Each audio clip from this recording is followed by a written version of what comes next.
Dans notre périple le long de l'Hérault, nous voici sur le pont d'Issensac.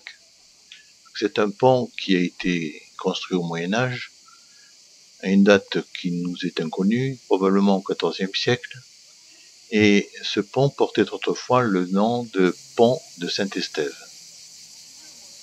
Il enjambe donc l'Hérault, tout près d'un ancien prieuré qui porte le même nom, donc le prieuré d'Issensac, qui était une annexe de celui de Saint-André de Buège qui se trouve non loin de là.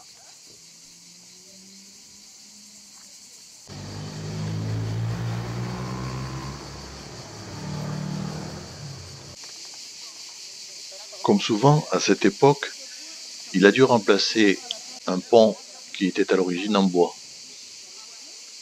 Saint-Étienne d'Issensac était sous l'Ancien Régime une paroisse qui comptait environ 70 habitants.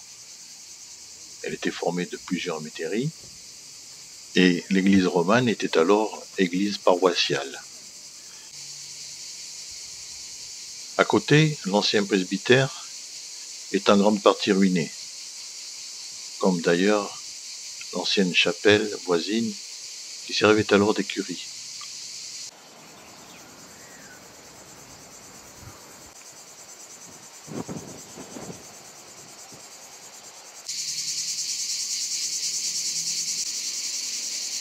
Comme tous les ponts médiévaux, destinés au passage des piétons, des bêtes de somme ou des animaux, le pont de Saint-Étienne est construit à dos d'âne, avec des pentes raides.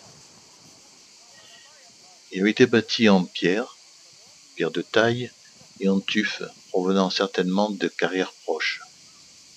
Ce qu'on appelait des avant-becs et des arrière-becs triangulaires, qui sont des éperons, qui grâce à leur tracé en biais permettent un passage progressif de l'eau, s'élèvent jusqu'au parapet du pont et peuvent servir de refuge aux piétons.